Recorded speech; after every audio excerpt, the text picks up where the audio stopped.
చెప్పండి దేవుడు ఏమిటంటే మారు మనసు. మారు మనసు అంటే ఏంటి? మారు మనసు అంటే ఏంటి? ఇప్పుడు దాకా నువ్వు తింటున్నావు, దూషిస్తున్నావు, ద్వేషిస్తున్నావు.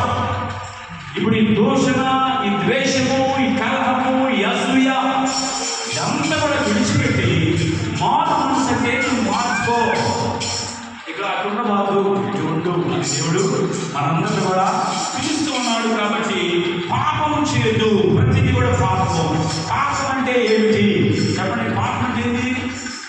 పాపం అంటే ఏంటి? దొంగతనం చేస్తే పాపమా?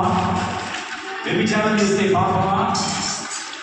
పాపం అంటే ఏంటి అసలు? పాపం అంటే ఆజ్ఞ అతిక్రమమే పాపం. అంటే దేవుడు మాట చెప్పాడు, అది నిలవదు, ఇటే లేదు.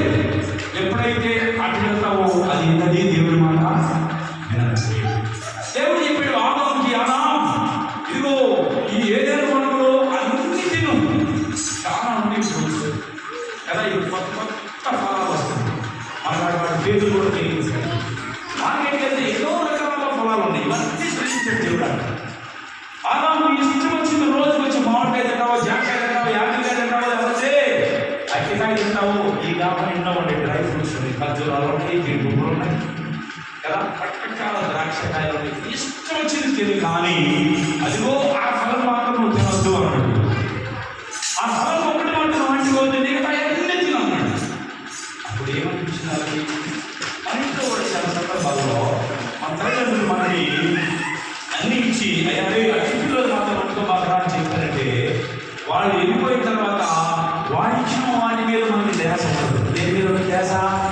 టిఫిన్ పోతుందంటే దాంట్లో ఏముందో అది మన ధ్యాస. ఇక్కడ కూడా ఎన్ని తినమంటే ఎన్ని వదిలేసేసి తినొద్దన్న దాన్ని తిన్నాడు. అది గొప్పది కాలేదు, గొప్పది కాదు. కానీ దేవుడి మాట వింటారా వినరా అనేటువంటి ఉద్దేశంతో దేవుడు అన్నమాట.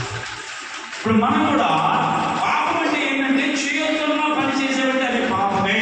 చేయొద్దున్న పని చేసేవంటే పాపమే. అన్ని జనులుగా జీవించడం చాలా ఈజీ. అన్ని జనులుగా జీవించడం చాలా ఈజీ, కానీ క్రైస్తవులుగా జీవించడం మాత్రం చాలా కష్టమైనటువంటి పని. అన్ని జనులు ఏదైనా చేస్తారు, వాళ్ళు చెప్పి తెలుసు కదా, వాళ్ళు త్రాగుతారు, తిరుగుతారు, డ్యాన్స్ చేస్తారు,